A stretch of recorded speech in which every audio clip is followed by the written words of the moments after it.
저는 가속주의를 둘러싼 다양한 기계의 담론과 비평을 마주하면서 가장 큰 성과 중에 하나는 그 기계를 단순한 기술적인 산물을 넘어서 우리 삶 속에 깊숙이 뿌리내리고 있는 하나의 은유로 바라볼 수 있게 된 거라고 생각합니다. 그러니까 기계나 기계적인 걸 떠올렸을 때 어떤 쇠냄새 풍기는 그런 무기체를 떠올리는 것이 아니라 이제 인간다움과 정상성의 그 반대편에 자리한 존재나 가치를 표상하는 것들은 무엇인지를 바라볼 수 있게 되었다는 점이 사고의 지평을 확장하는 데 큰 도움이 되었다고 생각을 하는데요.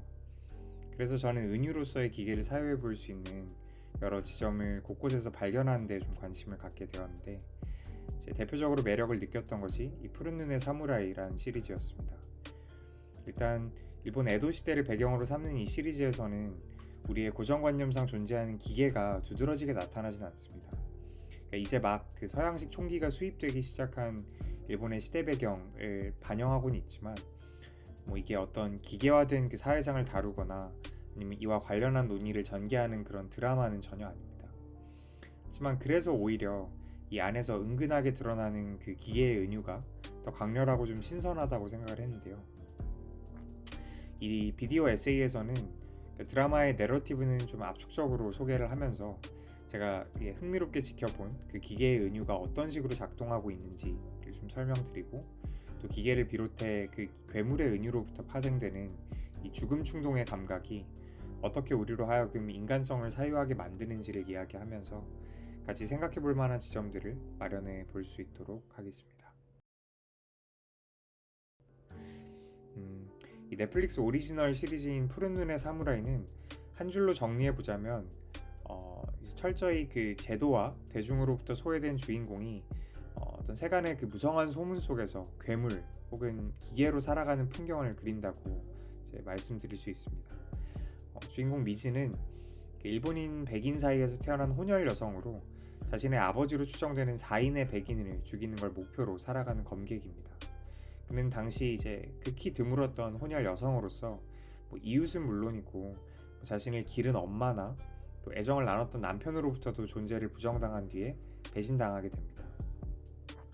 미지는 그 누구도 진실한 믿음을 건네지 않는 세상에서 사람들로부터 이 푸른 눈을 한 흉측한 괴물이자 또 피도 눈물도 없는 끔찍한 살인 기계, 이런 식으로 좀 불리게 되는데, 사실 그는 그저 자신을 죽이러 온 그 세력들을 처단하거나 아니면 불의에 맞서서 검을 빼들었을 뿐인데, 한 번도 자신을 본 적 없는 이들이 만들어낸 이런 적대적인 프레임 속에 갇힐 수밖에 없는 그런 운명과 마주해야만 했습니다.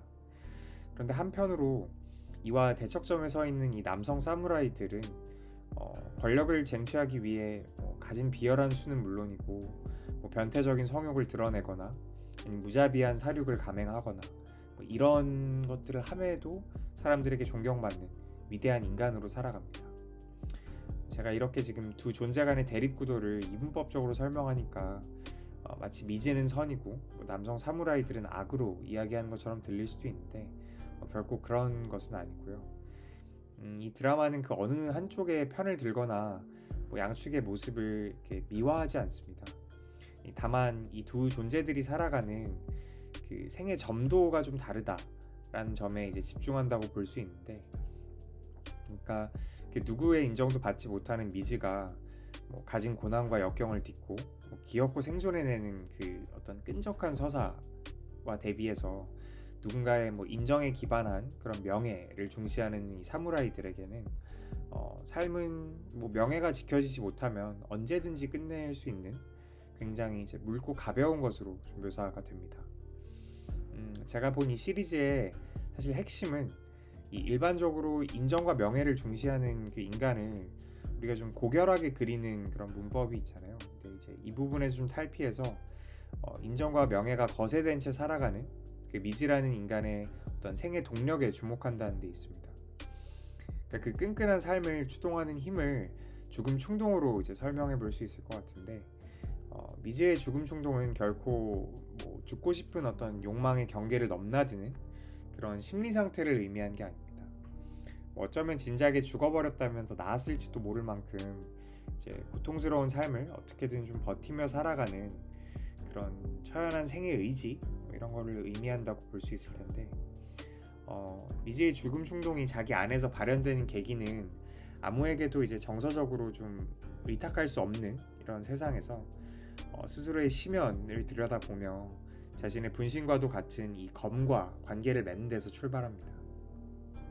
그러니까 그는 검을 어떤 생과 사의 경계를 가르는 선으로 바라보게 되는데 이것이 가지는 무게를 충분히 자각하면서 더 이상 그 검이 자신의 복수를 위해 휘두르는 도구를 넘어 주어진 생의 의미를 함께 발견하는 동반자가 되도록 만듭니다.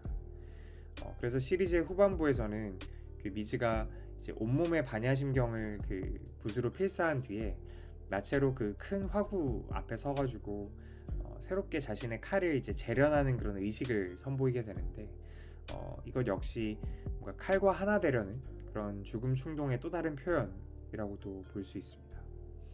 그러니까 이런 의식은 언뜻 보기에는 미즈가 뭔가 자신의 그 죽음 충동을 다른 차원으로 승화하고 있는 것처럼 보이기도 하는데 하지만 이는 결코 미즈를 더 나은 인간으로 만들기 위한 과정이 아니라 자신에게 주어진 그 생의 운명을 거스르지 않고 마주하는 일종의 관문처럼 좀 전개가 됩니다. 제가 이렇게 해석할 수 있는 근거는 이를 계기로 미즈가 뭔가 삶의 방향을 갑자기 전환한 게 아니라 오히려 자신이 가야 할 길에 대한 그 확신을 갖고 정면 돌파하게 되기 때문입니다. 요컨대 푸른 눈의 사무라이는 이제 기계와 괴물이라는 부당한 오명이 씌워진 한 존재의 어떤 처절한 몸부림, 묵묵히 따라가면서 과연 무엇이 더 인간적인 것일까에 대한 그런 질문을 던지고 있다고 볼 수 있습니다.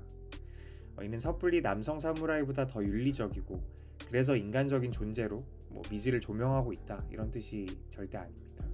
앞서 말씀드렸듯 이 시리즈는 이 선과 악에 해당하는 존재들을 유치하게 이제 딱 구획하고 있지 않습니다.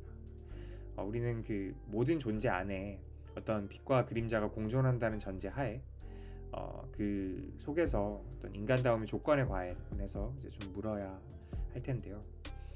이 시리즈에서 가장 이제 흥미로운 단초를 제공하는 건 역시 이 기계로서 호명되어 온 미지의 죽음 충동을 경유해서 어쩌면 인간적인 건 더 높은 가치나 이상을 추구하는 데 있는 게 아닐 수도 있다는 점인 것 같습니다. 그러니까 달리 말해 있는 그대로의 자신을 마주하면서 또 그 심연 속에서 길어올린 자신과 함께하고 또 그 자신에게 주어진 운명을 그저 살아내는 것이 진정 인간다운 것이 아닐까 하는 생각을 좀 하게끔 하는데요. 이걸 좀 하이데거식으로 보면 우리는 그 우리 존재 자체를 질문하는 현 존재로서 존재하지 않는다면 달리 사실 존재할 방법이 없다라고 말하는 그 실존주의의 어떤 대전제와도 같은 맥락일 텐데 그런 의미에서 이제 어쩌면 이 모든 피비린내 나는 이야기를 돌고 돌아서 우리가 떠올려 볼 수 있는 말은 죽음 충동을 느낄 만큼 고통스러운 그런 질문 위로 스스로를 내던질 수 있을 때 그때 비로소 이제 인간다워질 수 있다는 것일까? 라는 생각도 좀 해볼 수 있을 것 같습니다. 끝으로 니체는 이제 우상의 황혼을 통해서 이런 말을 남긴 바가 있는데요. 나를 죽이지 못하는 고통은 나를 더 강하게 해줄 뿐이다. 저는 이 말이 미즈의 죽음 충동이 그의 삶에 미치는 역학을 고스란히 좀 반영하는 표현이 아닐까 싶습니다. 이게 좀 되게 거창한 그냥 아포리즘에 불과하다고 생각할 수도 있지만 어쩌면 우리 생은 이런 극적인 고통과의 줄다리기 속에서 조금씩 단단해지며 인간다움의 순도를 높이는 과정은 아닐까 그런 생각을 해보면서 에세이를 마치도록 하겠습니다. 네, 감사합니다.